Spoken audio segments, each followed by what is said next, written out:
Boa noite, galera. Boa noite a todos. Como estamos hoje? Como estamos pós-feriado? A sensação que às vezes dá é que a gente está mais cansado do que quando saiu para o feriado, né? Show de bola. Fala, Douglas. Boa noite. Chumaço o nome do Douglas, Shipman. Fala, Marina. Boa noite. Pois é, mas pelo menos eu acho que espiritualmente, Marina, a gente acaba estando mais descansado. Mas fisicamente é porque a gente inventa de esticar, né? Sei vocês, mas eu passei meu feriado todo curtindo, porque eu tive feriado sexta, né? Porque o dia de servidor público foi quarta. Aí o Tribunal de Justiça botou para sexta. Então, sexta eu tive só curtir, não levei nem meu computador, para não ter problema. Fala, grande Pedro. Boa noite, meu amigo. Boa noite, Simone. Sejam muito bem-vindos a mais uma aula de filosofia, né? Pois é, aí acaba que no final de semana às vezes a gente se dana, né? Come demais, dorme de menos, às vezes bebe demais, e aí acaba a sensação de que tá mais cansado, né? Mas se vocês perceberem, turma, um mês e pouquinho, um mês e quase nada acabam nossas aulas, né? Você pensar bem, porque vai acabar a aula e tem a V3 ainda, né? Então aguentem aí mais um pouquinho que tá mais perto, finalmente. Diz isso não, Douglas. Pois é, porque pelo menos, assim, né, já tá mais perto do final do que do começo. Cara, férias já. Aí, cara, começa um monte de trabalho, um monte de coisa, né? Um monte de prova e coisa para estudar e a coisa se acumula.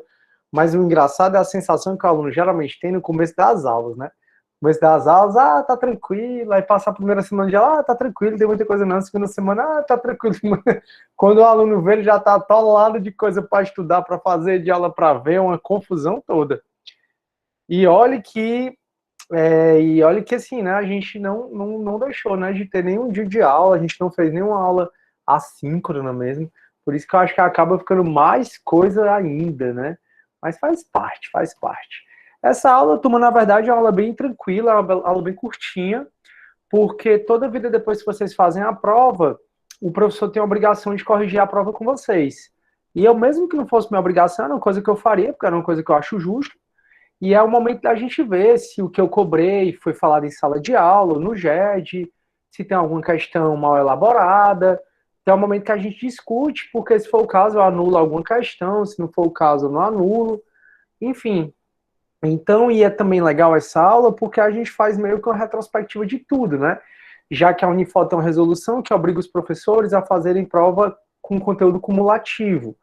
Então, por exemplo, na prova de vocês, caiu o mito, caiu a história da filosofia, coisas que foi mais abordado antes da AV1, né?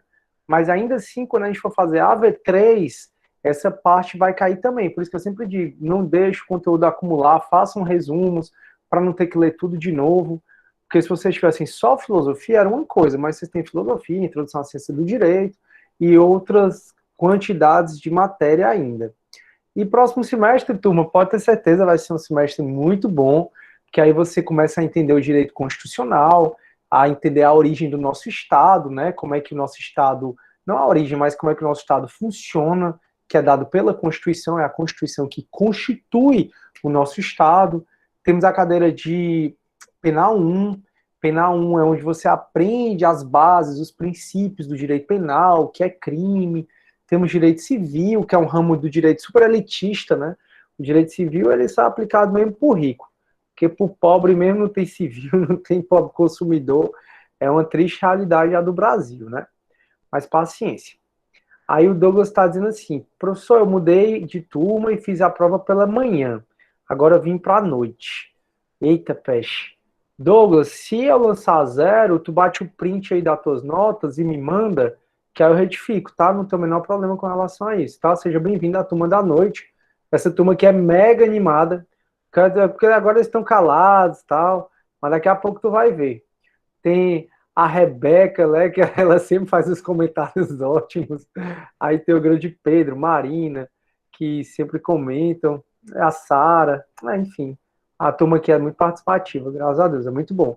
E eu quero ver, eu tô com medo de dar aula na quinta-feira que vem, porque quinta-feira que vem a gente vê filosofia cristã, né? A gente tem umas 3 aulas aí para falar de filosofia cristã, aí depois a gente entra na filosofia moderna, que aí na filosofia moderna cada monitor vai apresentar um contratualista, e aí as aulas, você vai ver a aula do seu monitor, né, comigo, eu vou dar aula junto com eles, com ele, no caso aqui é o Felipe, e aí os outros monitores vão dar aula em outros horários, eu vou fazer uma atividade para que você possa ver os demais contratualistas, né, que é tão importante para o direito, e é um tema, os contratualistas, né, que a gente vê na modernidade, é um tema que vai ser muito importante para a filosofia do direito, mas eu sempre gosto de trabalhar aqui, porque eu trabalho do meu jeito, eu trabalho não só focado no direito, uma coisa mais geral. E aí depois a gente entra na filosofia contemporânea, eu vejo um, dois filósofos na filosofia contemporânea, até porque a gente ainda está vivendo a filosofia contemporânea. Ninguém sabe nem o que é essa filosofia contemporânea ainda. Na minha opinião, depois dessa pandemia, vai acabar a filosofia contemporânea e começa a pós-contemporânea. Aí, o Douglas, mas eu não sei como tá a nota da AV2 que eu fiz, kkkk. Pois é, tu tem que ir lá no AVA e bater o print da tua nota. Tem lá nas instruções da prova, o Pedro está sentindo a ausência do Felipe. Eu acabei de falar com o Felipe no WhatsApp, ele não me falou nada que ia faltar, nada não. Enfim, mas o Felipe está sempre presente, né? Pedro. O Pedro é outro que sempre comenta, né? O Pedro tem as viagens. A cara do Pedro é. Como é o nome? Como é? O anel de Giges, né? A cara do Pedro. O Felipe tá fazendo prova, né? Tá. Valeu, Simone. Ele falou que vai fazer uma prova nesse horário. De boa. Valeu, Carmila. A Simone, a minha querida paraense. Ei, Simone, tô querendo criar coragem, pegar o voo pro Pará, porque eu vou tirar férias, né, no tribunal. Rapaz, eu tenho 4 anos de férias no tribunal, 4, mentira. Aí eu vou tirar férias agora e alguém tá com o som ligado, é a Simone. Pode falar, querida Simone. Desculpa, é porque minha filha está tocando flauta aqui, por isso que eu fico com o microfone desligado. Mas, professor, vá de avião mesmo, viu? Porque eu fui de carro, eu tô aqui acabada nas costas. As estradas realmente abandonadas, sabe? Imagino. Não, não cogito não ir de carro. O negócio é só pegar avião mesmo é o diabo desse corona, né? Que eu até... Eu gosto de ir de carro porque eu trago o porta-mala cheio de açaí, cupuaçu e farinha. Ô, Simone, engraçado. E tá certíssima. Tá certíssimo, tem que fazer isso mesmo. Pois é, eu tô com vontade de dar uma passada aí, vou até dar uma olhada nas passagens, como é que tá, criar coragem mesmo, pegar um voo. Rapaz, olha, eu vou dizer, eu fiz a quarentena, mas direitinho, já falei pra vocês sabem. Aí voltei aí pra academia, né, faz um mês mais ou menos, 3 semanas que eu tô indo pra academia, voltei pra restaurante e me danei um dia. Um dia que eu me danei foi que eu fui foi uma espécie de festa, né, no privada, mas não tinha 100 pessoas, obviamente, mas foi um pouco de aglomeração. Aí eu me danei nesse dia, mas faz já uns 10 dias. Mas, rapaz, como é que eu não peguei esse bicho ainda? Porque eu acho que eu não peguei. Mas eu tomo todo cuidado, né? Só ando com álcool, de máscara, aquela coisa toda. Aí eu tô querendo criar coragem, ver se eu sou um daqueles imunes, né? Tomara que sim. Mas faz parte. Então, pessoal, tranquilo, o Felipe não tá aqui hoje, não tem problema, porque hoje a aula é basicamente para a gente corrigir a prova. Então, eu vou já começar a compartilhar minha tela, e aí fiquem à vontade para ligar o microfone, para dizer, professor, não entendi essa questão, então, professor, essa questão foi mal elaborada, ou então, professor, essa questão foi um assunto que a gente não tratou. Uma dessas hipóteses, né, questão mal elaborada, um assunto que a gente não tratou, eu anulo a questão, não acho que vai ser o caso. Até porque, eu sei que vocês da noite fica um pouco mais complicado, porque a grande maioria provavelmente trabalha, né? Mas é sempre bom vocês irem ao GED, eu sempre tento incentivar o meu aluno a escrever, a ir para esse mundo da academia, né? Uma das coisas que eu faço muito é colocar questões dos monitores, e todas as questões dos monitores resolvem no GED. Por exemplo, eu acabei de dar aula no AB, e eles falaram, olha, 80% da prova foi resolvida no GED. Então, das 8 questões, 7 estavam no GED. Então, para você ter noção, e a de vocês eu acho que não foi muito diferente também, não.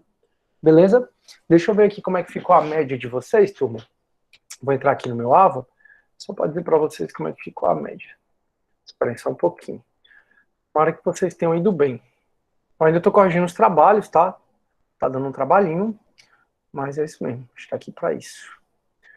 Espera aí, tô só pegando aqui, turma, porque eu gosto de sempre dizer a média, né, da turma, que a gente sabe mais ou menos como é que vocês foram, se vocês estão conseguindo acompanhar o conteúdo ou não. Bom, deixa eu ver. Turma, de 0 a 8, a média ficou 5,3. De 0 a 8, a média ficou 5,3. Deixa eu ver quanto é que dá isso em percentual. 5,3 dividido por 8. Dá um aproveitamento de 66%. Considerando que a média da Unify é 5, né? Tá bom, não tá ruim não. Mas era bom que a gente conseguisse subir um pouco essa nota, né? Vamos ver aqui, deixa eu pegar a prova de alguém para a gente começar a ver. Aí eu vou compartilhar minha tela, certo? Pronto, vou começar a compartilhar minha tela aqui. Pois é, a Simone falou, a GG é excelente. Os monitores são muito engajados, né? Eu acho muito bonito, porque eles são muito novos, né? Bianca, Matheus, Felipe, são muito novos, são extremamente engajados, comprometidos, eles vibram, sabe? Agora mesmo, né? Eu marquei com eles, deles darem aula para vocês, obviamente eu vou estar também presente, né? Eu vou ajudá-los na aula. Mas é porque uma vez no semestre eu gosto que o meu monitor dê aula, até para ele desenvolver a oratória dele. Aí vai ser no dia 19, aí cada um dos monitores tem um contratualista, né? O Felipe é o Robes, a Bianca é o Rousseau, e aí eu acabei de passar no grupo, né? Eu quero depois que eles montem uma atividade para vocês fazerem, de maneira que vocês possam assistir às aulas dos outros monitores, né? Que eu vou gravar em todos os horários e vou disponibilizar no YouTube. E essa valendo nota para a V3, né? Aí eu vou dar uns 15, 20 dias aí para vocês fazerem esse trabalho, pode ficar tranquilo em relação a isso. O máximo que eu conseguir esticar, eu vou esticar. E aí eles se empolgam e vibram no grupo, eu acho muito bonitinho. E quem tem esse tipo de engajamento, né, geralmente chega muito longe. O Felipe é platônico. Que bonitinho, Camila. Carmila, aliás. Vamos lá. E a Carmila é uma que chegou mais tarde, né, Carmila, e conseguiu acompanhar bem. Você tá de parabéns, Carmila. Imagino que seja muito esforço seu. Vamos para frente, então. Turma, puxei aqui uma prova. As provas, o AVA embaralha, tá? A ordem das perguntas, então não necessariamente tá nessa ordem aqui a sua prova. Mas aí eu vou resolver essa aqui. Mas essa questão tá lá. E se você quiser saber sua nota, quando deu 10h30 do dia que vocês fizeram a prova, já dava para ver a sua nota, né? A prova, obviamente, sem as atividades, porque a prova valeu 8 pontos, a atividade 5 valeu 1,5 ponto, a atividade 6 mais 1,5 ponto, de maneira que você chegava até 11 pontos, né? Então vamos lá. Sócrates, grande filósofo grego, formou numerosos discípulos que seguiram diferentes caminhos para buscar o conhecimento real. A grande preocupação socrática era, essa questão que foi elaborada pela Manu e ela resolveu no GERD. Qual era a preocupação de Sócrates? Fazer um estudo crítico da história, comparando a história grega com os povos orientais, a fim de mostrar que o mundo era mais amplo do que se imaginava. Então não preciso nem dizer que não, né? Que essa aqui tá errada. Se falava nem de ciência da história ainda nessa época, né? Aí B, interpretar o mundo como sendo espiritual e organizado segundo a moral baseado em verdadeiros conceitos imutáveis. Na verdade, isso aqui é mais Platão, né? Platão que fala do mundo das ideias, que é onde a nossa alma viveu, passeou, que ele é organizado no mundo das ideias com base na moral, e os conceitos imutáveis estão nesse mundo, que é o mundo inteligível, né? Que é o mundo de Platão. Então, isso aqui não foi uma preocupação socrática, foi muito mais de Platão. C, compreender as causas primeiras e os fins últimos de todas as coisas. Pois só se pode dizer que se conhece alguma coisa quando se conhece sua causa primeira. Na verdade, pessoal, o Sócrates ele meio que mudou esse paradigma, né? Antes de Sócrates, que foi nesse período cosmológico, aí é que os filósofos tentavam descobrir as causas primeiras e os fins últimos de todas as coisas.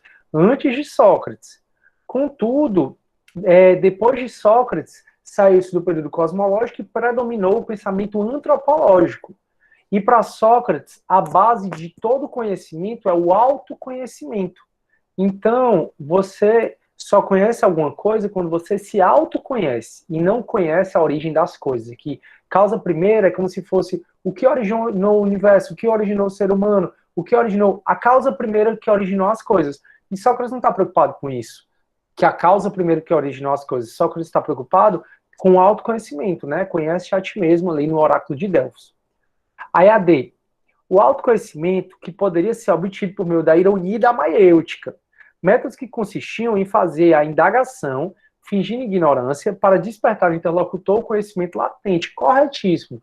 Sócrates, ele era muito procurado, pessoal, ele também procurava muitas pessoas, porque ele fazia o interlocutor, a pessoa que ele estava conversando, fazia com que a pessoa, ela percebesse a fragilidade do argumento dela.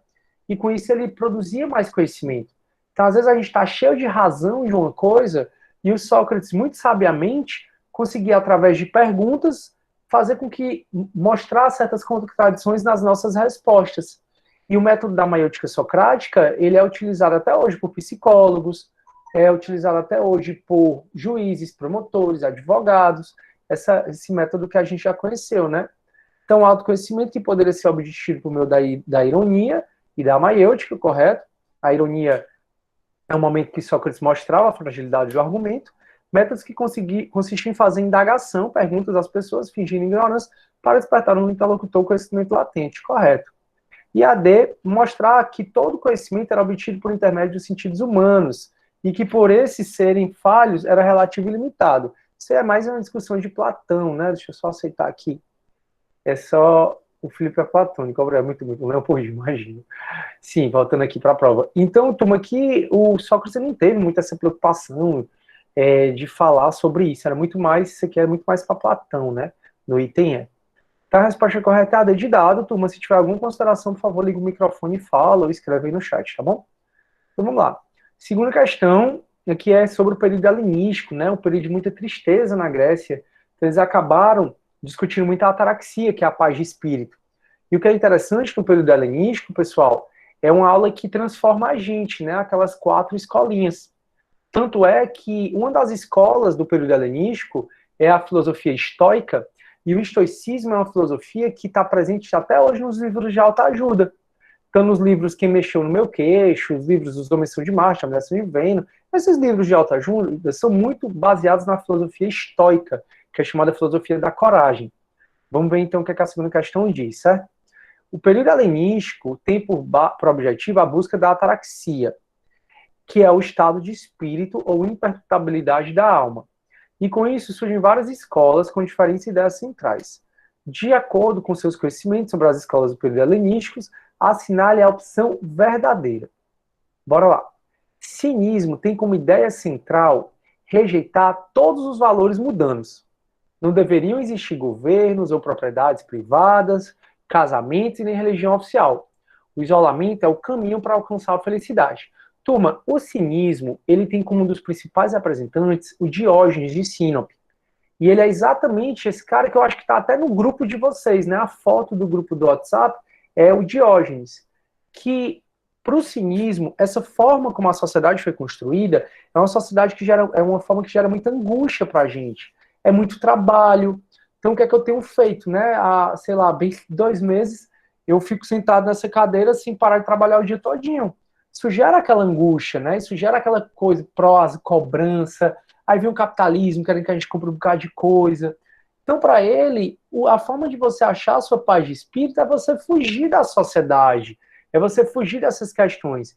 Não é à toa que ele, o Diógenes, ele morava num barril, longe da sociedade, todo mundo comia ervilha, cheio de cachorro, e um dia Alexandre o Grande chegou para ele e disse assim: olha, eu sou Alexandre o Grande, me peça o que você quiser que será dado.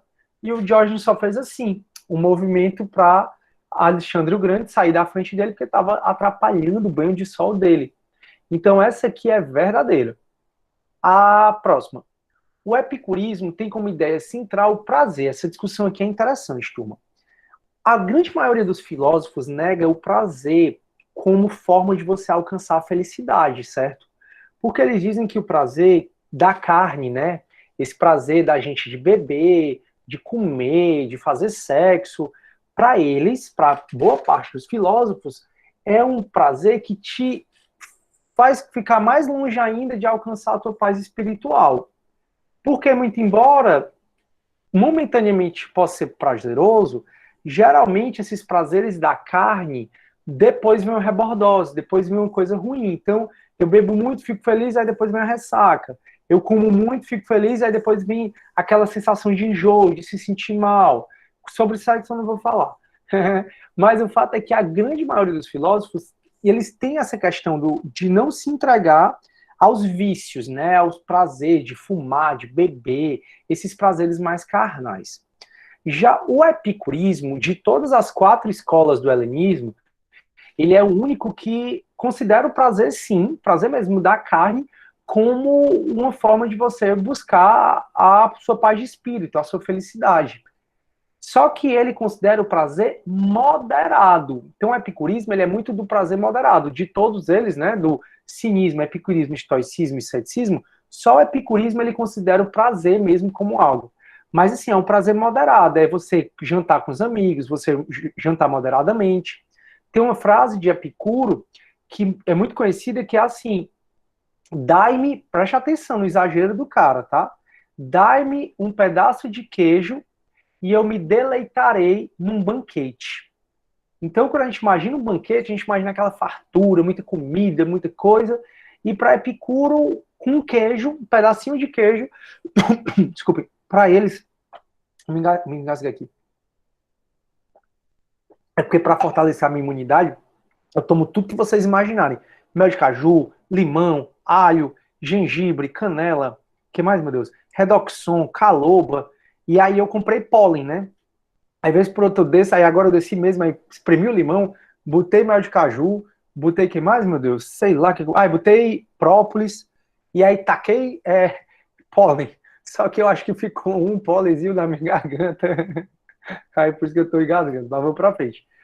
Então, turma, ele é tão comedido que ele diz que vai fazer um banquete com um pedaço de queijo.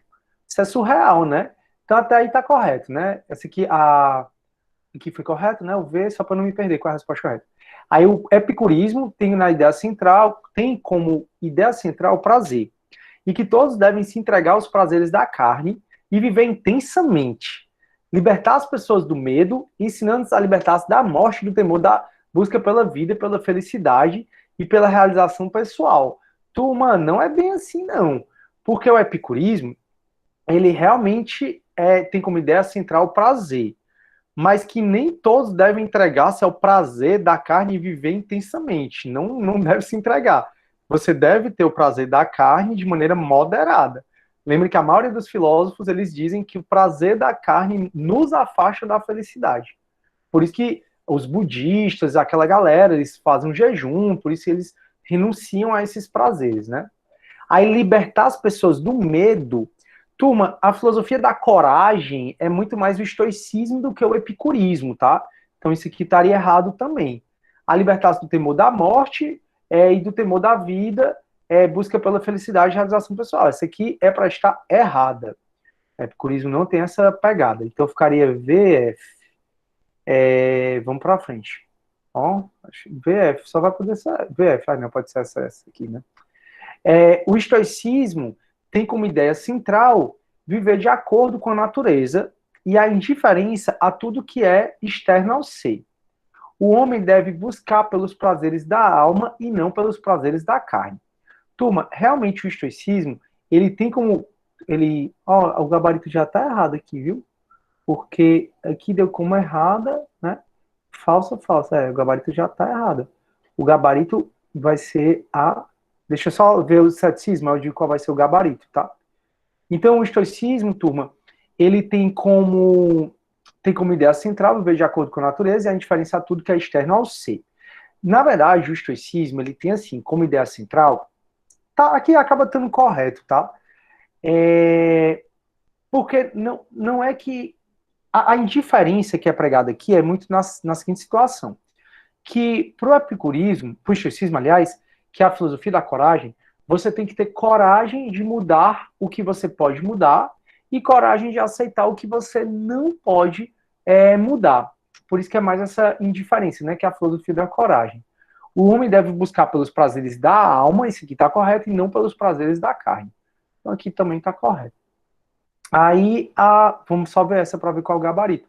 Mas eu já volto ao gabarito dessa questão aqui. Beleza. Aí a próxima. O ceticismo vem com a ideia de que a razão das nossas angústias é por causa da existência de ideias opostas. E o caminho para a felicidade é discutir as ideias opostas à sua para encontrar a verdade absoluta. Essa está errada, a resposta correta é a D de dado mesmo, viu? Por quê? Porque o ceticismo, turma, ele realmente vem com a história das ideias opostas. Então, o ceticismo ele diz que a razão das nossas angústias é a contra-argumentação, né? Você pensa uma coisa, eu penso outra, e a gente começa a discutir e dá aquela confusão. O que o ceticismo ele propõe é que a gente suspenda nosso juízo de valor. Então, o estoicismo, o ceticismo, aliás, ele vem muito nessa pegada de suspender o juízo de valor. Então, aqui estaria correto o começo, mas depois estaria errado. Ó. Ceticismo vem com a ideia de que a razão das nossas angústias é por conta da existência de ideias opostas. Até aí está correto. E o caminho para a felicidade é discutir as ideias opostas à sua. Não, não é discutir.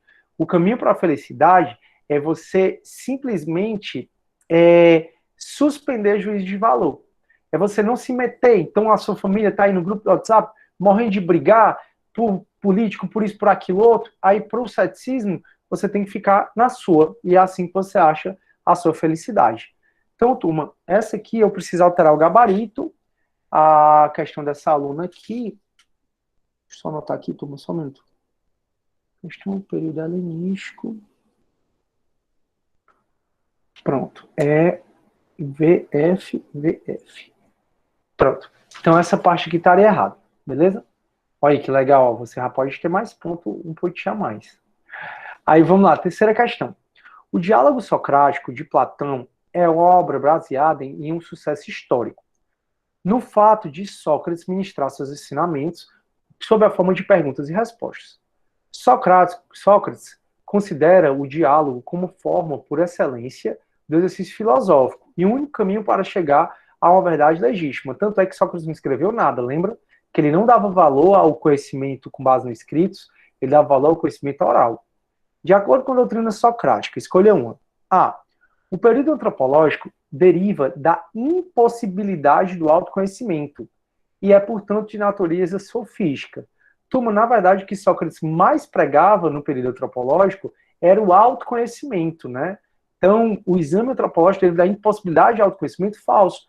Para Sócrates, a maneira de você conhecer qualquer coisa é você se autoconhecer primeiro, né? Então não tem essa impossibilidade. E no período antropológico realmente foi um período sofístico, mas não só sofístico, né? Porque Sócrates, Platão tinham um abuso dos sofistas. Essa está errada. B. A impossibilidade de responder às perguntas, a aporia, aos dilemas humanos, é assinada pelo homem, medida de todas as coisas. Turma, na verdade, não. Essa frase, que o homem é a medida de todas as coisas, é de um sofista, talvez o sofista mais famoso, chamado Protágoras. Às vezes a gente vê no Instagram, né, o cara, sei lá, geralmente pode ser a mulher, o cara, praticamente pelado na foto, aí tem lá, o homem é a medida de todas as coisas, né? A pessoa quer postar o corpo e bota uma frase bem filosófica, né? Mas essa frase, né, o homem é a medida de todas as coisas, é de um sofista chamado Protágoras. E, na verdade, não dá para atribuir a Sócrates, né, já que a questão está falando de Sócrates, uma frase de um sofista, já que, como vocês sabem, Sócrates tinha abuso aos sofistas. Então, a impossibilidade de responder aos dilemas humanos é sanada pelo homem, não é sanada pelo homem, tanto é que tem muitas perguntas que não têm respostas ainda. Então, por exemplo, o que é a alma, da onde a gente vem, para onde a gente vai. O ser humano, pessoal, a gente conseguiu, né, a ciência conseguiu descobrir o passo a passo do embrião para gerar a vida. Mas ele explica esse processo fisiológico e físico, mas ele não explica o que dá realmente a vida, né? Uma coisa maior, transcendental, mais metafísica. Então, a impossibilidade de responder aos dilemas humanos continua havendo. Não é sanado por Protágoras, não. Não está errado. C. É a natureza, o cosmos, a base firme da especulação filosófica. Na verdade, se a gente está falando de Sócrates, não é a natureza, o cosmos, né? Saiu do período cosmológico e entrou no socrático. Então, essa questão foi elaborada pelo Mateus, essa questão foi resolvida no GED, de certeza. E D. A busca pela essência do bem está vinculado a uma visão antropocêntrica da filosofia. Bom, galera, se a gente está falando da doutrina socrática, do período antropológico, aqui não tem nem dúvida, né? A busca pela essência do bem da vida, aliás, está vinculada a uma visão antropocêntrica da filosofia. Tanto é que a gente discutiu muitas vezes que Sócrates discutiu muito sobre virtude. Então, Sócrates discutiu muito sobre virtude, o que é a virtude. E a virtude é numa visão mesmo antropocêntrica. É uma visão mesmo sua.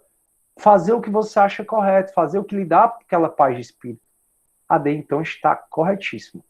Show. Bora para a próxima. Questão elaborada pela Bianquinha. Eu procurei botar muita questão do monitor para vocês conseguirem tirar logo tudo 8, né, nesse caso. Porque essas questões, como eu disse, foram resolvidas no GED. Próximo. Questão elaborada pela Bianca. Aristóteles conseguiu fundir a filosofia e ciência. Aristóteles foi um filósofo, foi também um cientista. Teoria e prática. Uma das grandes contribuições de Aristóteles para a filosofia foi trazer uma pegada mais prática, né? Porque saiu de Platão com aquele conhecimento totalmente abstrato, né? Para Platão, quanto mais abstrato o conhecimento, melhor. Para Aristóteles, não. Platão para com essas histórias de abstração, eu quero é dar sentido prático à filosofia. Então, Aristóteles foi muito bom em relação a isso. Ele refutava as ideias de Platão sobre o conhecimento ser inato, né?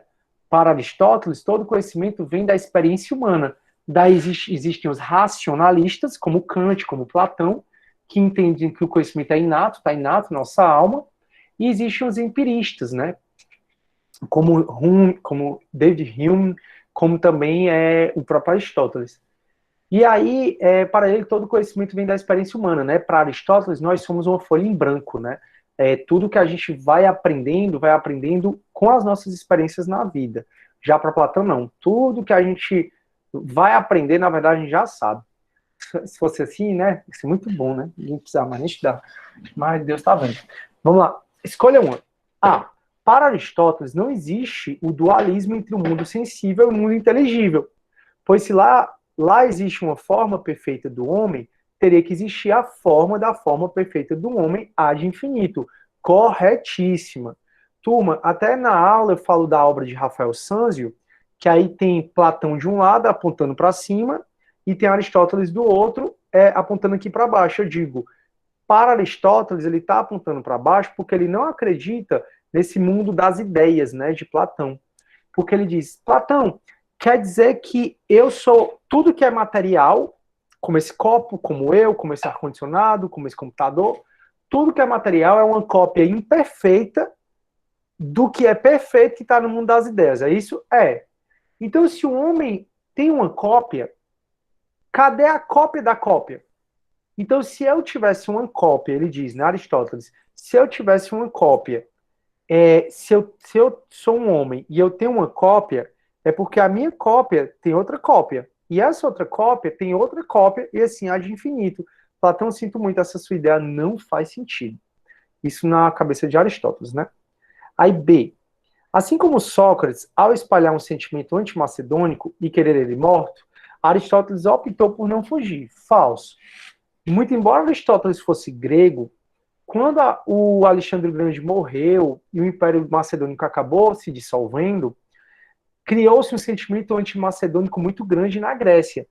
E muito embora ele fosse grego, como Aristóteles ele foi professor de Alexandre o Grande, ele precisou sair de Atenas e ele morreu fora da cidade natal dele. Então, Sócrates realmente não fugiu, mas Aristóteles ele acabou fugindo. C. Ele não foi o sucessor de Platão, realmente não foi, pois tinha um desejo de criar sua própria academia. Está errado.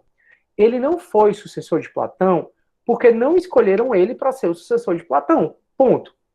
Ele, como era um gênio, né? Ele, como queria ter uma escola, assim, ele como era um gênio, ele disse, pois eu não vou ser o sucessor de Platão, não? Vai não.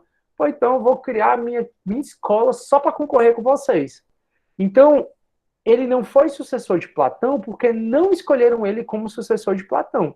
E não pelo desejo que ele tinha de criar a academia dele, que era o Liceu, né? Então, na verdade, esse desejo dele surgiu depois que ele não foi escolhido sucessor de Platão. Por isso a C está errado. E aí, o item D, Aristóteles era idealista de mundo das ideias, né? Na verdade, quem era idealista era muito mais Platão, né? Então, Aristóteles era idealista e acreditava que o desenvolvimento espiritual depende de disposição inata, de hábito e de ensino. O homem muda conforme a idade. Na verdade, pessoal, ele não era idealista porque ele não acreditava na história de mundo das ideias. E o desenvolvimento da espiritual depende de disposição inata. Não, inata significa que a gente já nasceu com essa disposição. E a Platão, ele não acreditava que a gente já nascia com alguma coisa, tá? Então, essa também torna tudo errada. Totalmente errada. Show. Tá tudo bem, turma? Deixa eu ver se vocês estão escrevendo alguma coisa. Sócrates e Aristóteles, além de filósofos, eram jogadores de basquete. Eu não entendi muito bem, não. Mas tá tudo bem. Não, Sara, vai ser retificada. Isso, Luana, ficou VF, aquela questão. Aí eu mesmo retifico, eu mesmo faço isso, pode ficar tranquila. Aí a Mirella tá dizendo que tá errado o gabarito, tá mesmo. Aí a Mirella, professor, peço licença para sair mais cedo hoje, muito obrigado. Sem problemas, Mirella, fica à vontade. Até porque a aula vai acabar, acho que a aula acaba um pouco mais cedo, né? Porque a aula de hoje é só pra gente corrigir essa prova. E saber dessas questões, né? Eu tenho que fazer isso, né? Com vocês, e você vê que é bom, né? Eu corrigindo, porque teve essa questão com o gabarito errado, e eu não atentei. Ficou VF, tá bom, turma? Então depois vocês confiram se foi acrescido o ponto para vocês. Não no AVA, mas quando eu lançar a nota final, porque o AVA não vai mais retificar, não. Eu vou ter que olhar um por um e aí eu vou atribuir. Vamos lá. Felipe, quais são os 4 grandes períodos da história da filosofia, né? Pessoal, se você errar isso aqui, eu vou dizer, viu? Não sei o que você está fazendo aqui, não. Porque é o nosso plano de ensino, né? O nosso conteúdo são esses 4 períodos, que é o período da antiguidade, o medieval, que a gente vai entrar, moderno e contemporâneo. A gente falou disso 200 milhões de vezes. Eu acho que até o meu cachorro Thó acertava essa questão aqui, de tanto que ele me escuta falar aqui na aula. Eu conversei seriamente com eles. Eu disse para eles não me perturbarem mais, não. Não é que deu certo? Eles não estão perturbando, não. Desde hoje, eles não perturbaram nem no AB, nem no CD. Eles perturbaram quando eu acabei o AB. Aí eles arranharam a porta, eu abri, aí ficaram um pouquinho comigo, aí depois eu desci, aí eles saíram. Aí quando eu fui lá embaixo, vocês não vão subir para me perturbar. Ora. Como se eles entendessem alguma coisa, né? Mas Deus está vendo tudo. Vamos lá que tem gente querendo entrar. Professor, não diga isso, não diga isso, não, que eu fui induzida ao erro pela Marilena Chauí. Não, Luana. Me desculpe, então, Luana, realmente eu não devia ter dito não. Você tem razão. Mas, assim, tava naquele slide, lembra? É um dos slides que a gente mais trabalhou, foi o slide da... Tem no livro outra coisa? Porque naquele slide de Pernambuco, sabe, Luana, é um dos que eu mais apresento para vocês, que tem todos os períodos, é dali. Eu até diz, até o nosso AVA, ó como é o nosso AVA aqui, ó. Se eu sair do AVA, se eu sair daqui vai, até o nosso AVA é a resposta da questão, ó. Se entrar aqui, dá uma olhadinha, ó. Aí, aqui, ó, como é que tá, ó. Antiguidade, medievo, modernidade e contemporânea. São as nossas unidades, ó. A gente primeiro aprende o que é filosofia, depois a gente aprende a filosofia na antiguidade, que a gente acabou, filosofia no medievo, que são as 3 aulas, na modernidade, que eu acho que vão ser mais uns 3, e aí filosofia na civilização contemporânea, que vão ser 2 também, 2 ou 3, e aí a gente termina a nossa questão, né? Então é só esses 3 mesmo. Enfim, é uma coisa que eu trabalhei muito. Licença, professor, boa noite. Claro. É só para dizer que a Luana ela não errou sozinha, eu errei junto com ela. Desculpe, pessoal. Desculpe aí, eu exagerei, então. Vou até tomar uma água para passar a cena, como é que fala? Eu esqueci. Constrangimento. Vai dar certo, Deus tá vendo. Então vamos lá, turma. 6ª questão. Mas, pelo amor de Deus, não é não, porque é o que vocês precisam sair dessa disciplina sabendo. Além do que eu digo sempre, né? Tem 2 grandes blocos, o que é filosofia e a história da filosofia, né? Que tem 4 períodos. E os 4 períodos são antiguidade, medieval, moderno e contemporâneo. Exatamente. Ele quer saber da história da filosofia. Se alguém marcou essa, é porque pensou que era os subperíodos da filosofia da antiguidade. Aí na filosofia da antiguidade tem esses subperíodos aqui, mas ele está perguntando a história da filosofia como um todo, né? Geral. Não fui elogiar meus cachorros, eles já estão aqui arrombando a porta. Vai dar certo. Sexta questão, turma. Assinale a opção correta. Escolha uma. A religião era representada com com sistemas teóricos escritos, livros sagrados, sacerdotes e aceita por toda a população que nela acreditava e a concebia como verdadeira. Turma, o que está errado é aceita por toda a população. Geralmente, se tem uma generalização, a questão está errada, né? E a religião ela nunca foi aceita por toda a população, não. Tanto é que tinha os pagãos, tanto é que tinham pessoas que acreditavam em uns deuses, outros acreditavam em outros, enfim, então tá errado aqui. B. Os filósofos pós-socráticos escolheram uma physis, né, um physis, que fica em grego, é um mesmo, para dizer qual era o princípio que estariam na origem da natureza e de seus movimentos. Galera, tem uma pegadinha aqui, que não é os pós-socráticos, são os filósofos pré-socráticos. Filósofos pró-socráticos, Sócrates não estava muito preocupado com essa questão da cosmologia, né? Platão, Aristóteles também não estavam tão preocupados, eles discutiram, mas não estavam muito preocupados com isso, não. Então, o que está errado é o pós. Se os filósofos pré-socráticos escolheram uma physis, aí estaria correto, mas não pós. C. Por muito tempo, o pensamento mítico não foi suficiente para organizar, explicar e significar o mundo. Na verdade, por muito tempo, ele foi suficiente, né? Os mitos explicavam o mundo, o que acontecia. Então, por que existem os raios? Porque Zeus está zangado, jogando o raio lá. Por que existem as ondas do mar? Porque Poseidon está batendo o tridente no chão. Por que o sol nasceu? Aí vem a história... O sol nasceu, não. Por que o ser humano nasceu? Aí vem a história de Gaia, né? Enfim, então, por muito tempo, o pensamento mítico foi suficiente para organizar, explicar e significar o mundo. Porém, o pensamento filosófico, enquanto um pensar conceitual e reflexivo acerca da realidade, busca ordenar, explicar e significar a simplicidade do cosmos e a diversidade dos seres. Turma, eu consideraria errado também a simplicidade do cosmos, porque a filosofia ela sabe que o cosmos não é algo simples, né? Então essa simplicidade também torna errado, mas o que torna mais errado aqui é esse não aqui. Porque por muito tempo os mitos foram suficientes para explicar o mundo, né? Se aceitavam muitos mitos.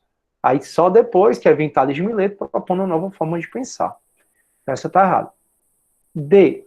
Além de Tales de Mileto, podemos mencionar Heráclito, cujo princípio era o átomo. Não, Heráclito era o fogo, né? Heráclito é o filósofo do movimento. O átomo tem os atomistas, né? Leucipo, Demócrito, que a gente estudou, mas o Heráclito, o princípio para ele era o fogo. Aí, Pitágoras, que afirmava ser o número, o princípio de todas as coisas, Leucipo e Demócrito, que era o fogo. O que está errado só é Leucipo e Demócrito, que era o átomo, e não Heráclito. Trocar aqui, né, esses dois. E o nascimento da filosofia, portanto, pode ser entendido como um novo modo de pensar que se diferencia do mito. Falamos disso muito. De uma visão de mundo única que se formou a partir da narrativa que era transmitida oralmente geração por geração.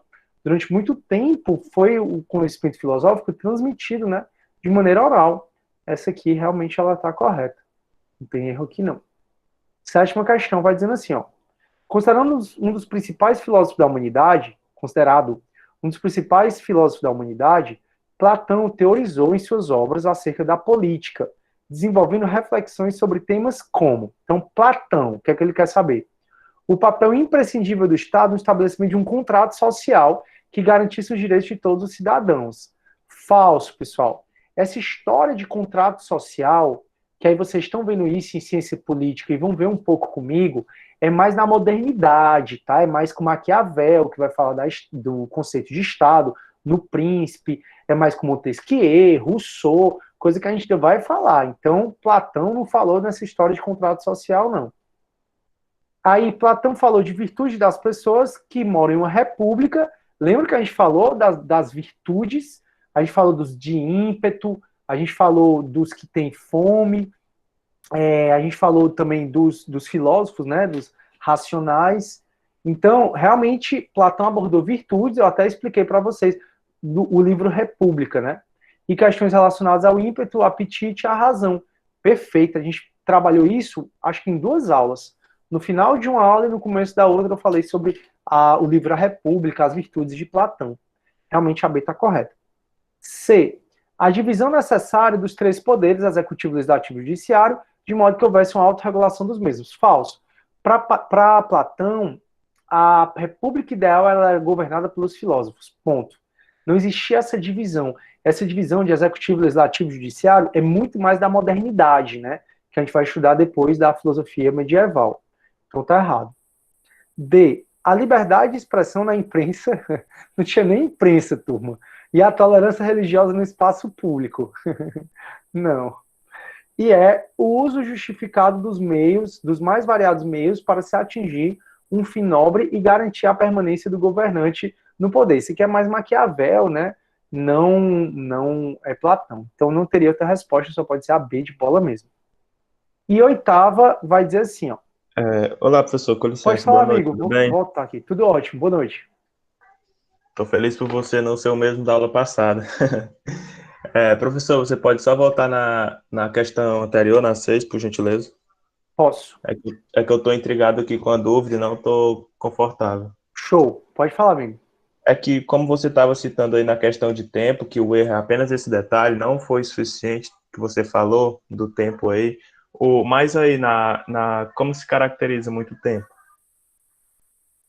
Não, aqui que tá falando, né? Por muito tempo os mitos não foram suficientes para organizar, explicar e significar o mundo. É isso que tá falando?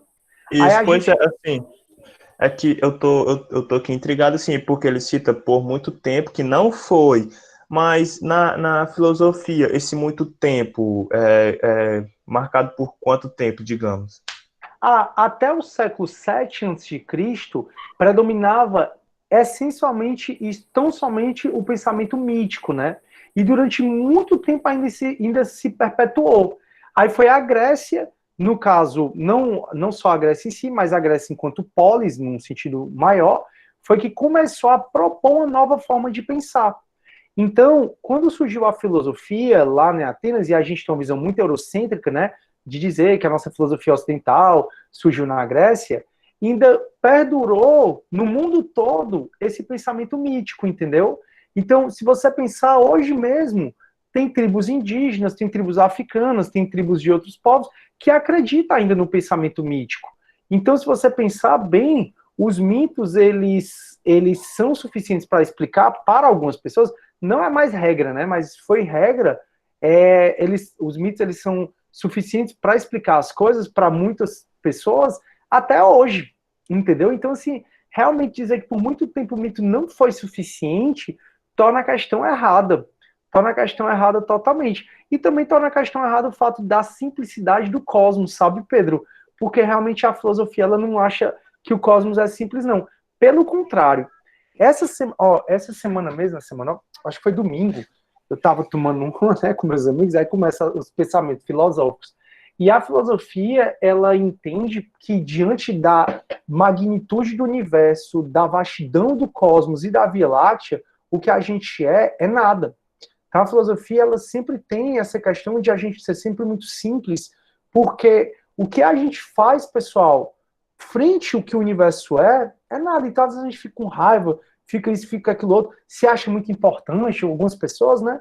Mas, na verdade, nós não somos absolutamente nada. O fato é que quando a gente morrer, depois de 10 anos, isso para muitos filósofos, né? Ninguém vai mais nem lembrar da gente. E é isso que a filosofia traz, sabe? Então, essa questão está errada por esses dois pontos. Entendeu, Pedro? Sim, entendi, professor. Muito obrigado. Inclusive, você trouxe a referência aí da filosofia de Bar, né? Sim, professor. E eu deixei passar uma dúvida do senhor também, que você não entendeu, quando eu citei que Sócrates e Platão, eles eram jogadores de basquete, né? É que quando na imagem de Rafael Sanzio, o Platão vem batendo com a bola no chão e Sócrates não, Aristóteles vem... Isso mesmo. Nunca pensei nisso, cara.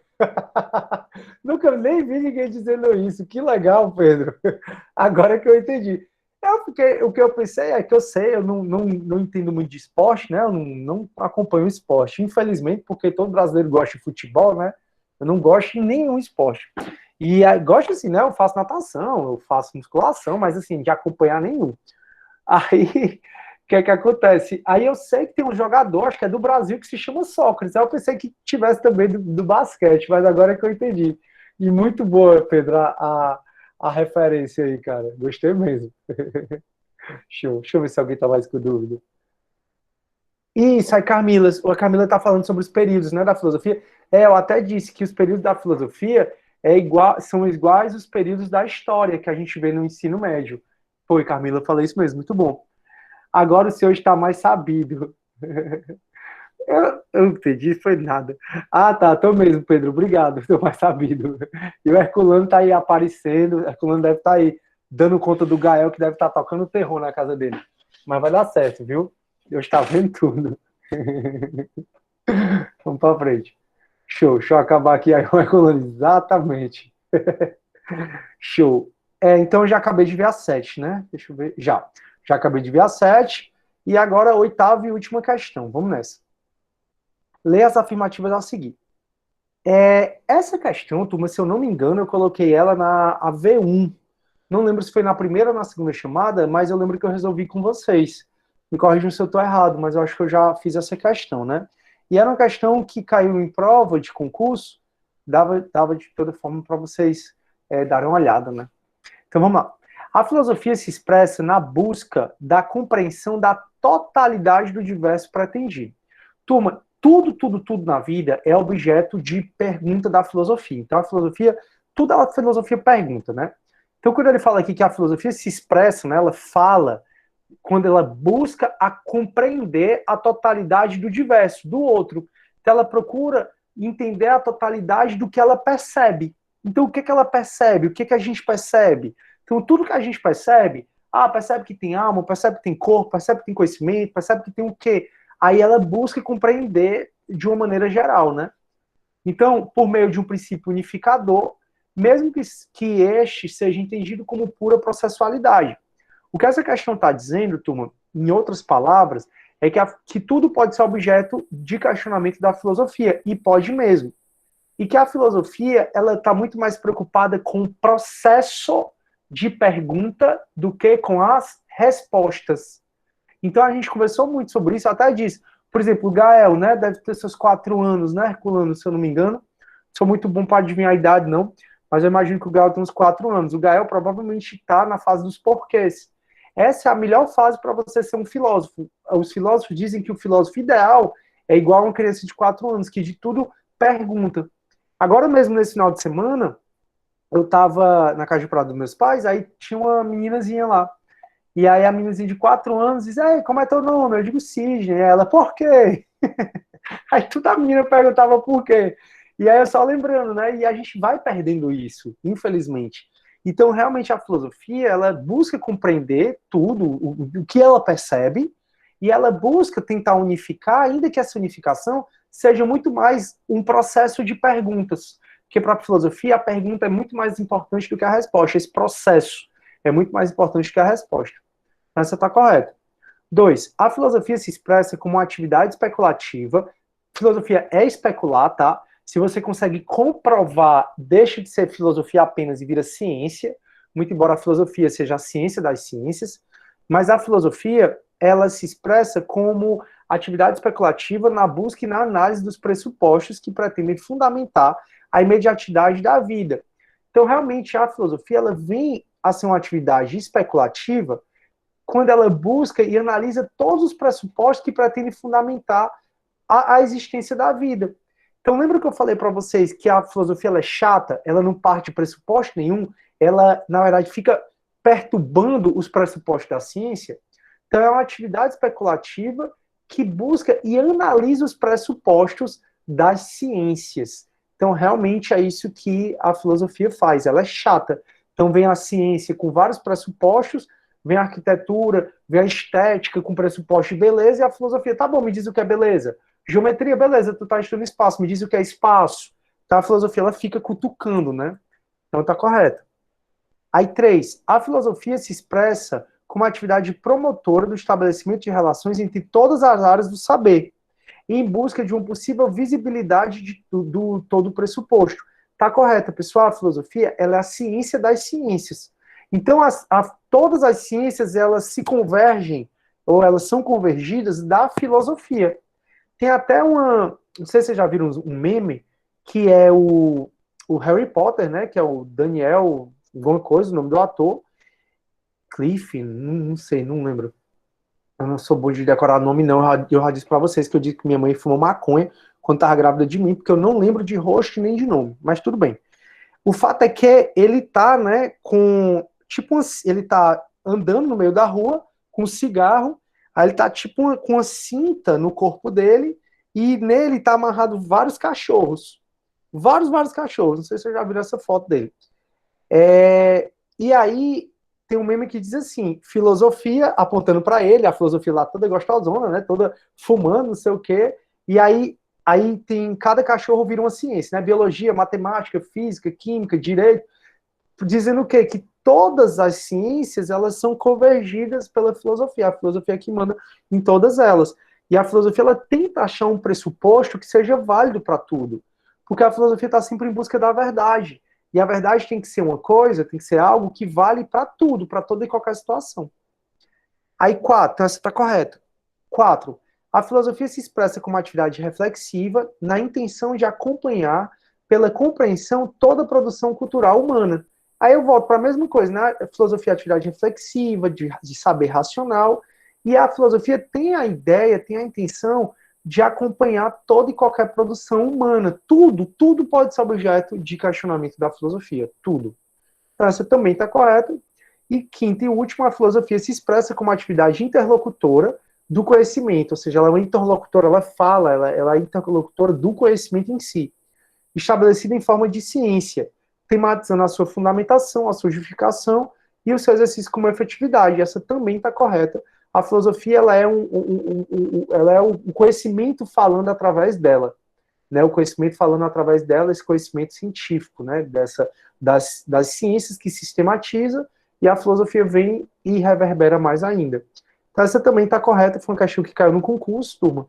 Essa aqui também, eu acho que, como eu disse, né? Eu acho que eu até repeti essa questão para vocês. Beleza, turma? Tranquilo até aí? O que é que vocês acharam da prova? Vou mudar o gabarito, tá? Da minha segunda aqui. Então, para vocês contarem. Aí o Pedro, me faltou conhecimento em acreditar que todos estavam certas. Pedro, acontece. Mas eu não resolvi não, para mim eu tinha resolvido essa questão com vocês. Por isso que eu quis cobrar de novo, para poder fazer questões mais fáceis, né? Também para cair na prova de vocês.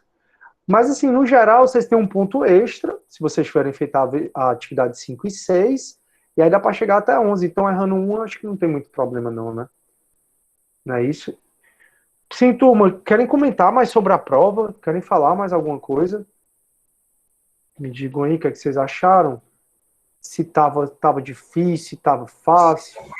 Rapaz, professor, muito bom. Principalmente o formato com que o senhor fez. Muito acessível, viu? Pronto, valeu, André. Obrigado aí, cara. E eu não sei se você teve a oportunidade, né, como eu falei, de ir para o GEDS, porque pelo menos mais da metade da prova foram resolvidas no GED. As questões iguais. Então, por isso que é legal ir para o GED, porque você já vai para a prova com o gabarito das questões, entendeu? Ou de boa parte das questões. Eu contei para vocês, né, que uma mal amada, infelizmente, não. Eu tô lendo um livro que eu super recomendo. Se chama Como Fazer Amigo e Influenciar Pessoas, né? Porque como eu tô mais também nessa pegada da administração, tô sendo professor na administração, eu tô me especializando, né, focando mais para ter uma leitura mais verticalizada das coisas. E aí uma das coisas que ele diz muito é que a gente não deve criticar, né? Que a gente sempre critica, que a gente não deve criticar. Então eu retiro o que eu disse da mulher ser mal amada. Mas que ela mandou ouvidoria até contra o monitor, dizendo que o monitor, reclamando, né? Dizendo que o monitor não estava disponibilizando o gabarito das questões. E o monitor, ele naquela época resolvia as minhas questões e a deles. Então, o aluno ia para a prova sabendo praticamente tudo, né? Se ele foi para o GED. Enfim, aí eu disse, não, Felipe, então faz assim, você resolve, né, a de você, resolve as suas, falei para os monitores, na verdade. Eu disse, vocês resolvem a de vocês, eu vou procurar colocar mais da metade da prova as questões de vocês, mas as minhas eu acho de concurso, aí fica sendo matéria surpresa mesmo. Se por acaso eu cobrar algo que eu não falei em sala, aí eu anulo, entendeu? Aí, assim, a gente dá para falar, o Herculano vai fazer 3 anos no final deste mês, que legal, 3 anos. Já já ele começa a fase do porquê, né, Herculano? Se ele não já começou, já começa aí o porquê. Aí tu vai lembrar de mim, Herculano. Tá aí como é que é o filósofo. Por quê? Show de bola. Show de bola. Turma, então, a nossa aula de hoje é mais isso, a gente resolver as questões com vocês, eu dar um feedback como é que a turma foi. No geral, vocês foram bem, né? Como eu falei, foi 66%, né, que eu falei, se eu não me engano.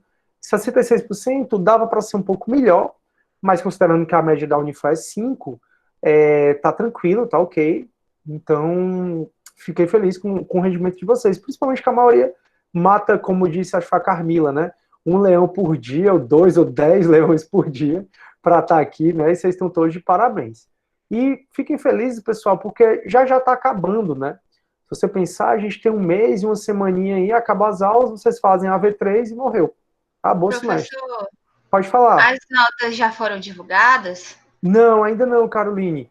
Eu só divulgo após essa aula que eu tenho com vocês. Porque, por exemplo, se eu já tivesse divulgado... Ah, tá, divulgado, né? Sim. Isso. Você pode... Tu diz a total ou essa prova mesmo? Tem a da prova, né? E a gente Mas fez as as duas atividades. A da prova dá para você saber pelo AVA. A nota final eu só divulgo daqui para domingo. Eu posto no Unifor Online e aí tu recebe um e-mail, tá bom? Porque Aí tem a avaliação, a nota só da prova?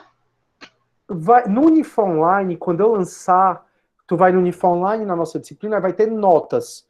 Aí quando eu lançar, vai estar lá em notas, e aí vai estar a nota final, a da prova com os trabalhos. Uhum. Tranquilo? Aí tu recebe o e-mail. Assim que eu lançar, tu vai receber um e-mail assim, a nota da disciplina H311/82, seção 82, já está disponível. Aí tu sabe que é a minha. Aí tu vai lá e dá uma olhada. Mas eu acho, eu quero lançar, se Deus quiser, daqui para amanhã. Mas eu tenho até domingo para lançar, então, mas daqui para amanhã eu quero lançar. Beleza? Show. Então pronto, turma. A nossa aula é mais essa correção de prova. Quando for na aula de quinta, a gente começa a falar da filosofia cristã. É muito massa. É muito massa. Acho que vocês vão gostar dessa parte, tá bom? Então eu vou terminando a nossa aula para a gravação. Vai estar disponível lá no AVA, se você quiser assistir depois. Beleza? Vou desligar aqui.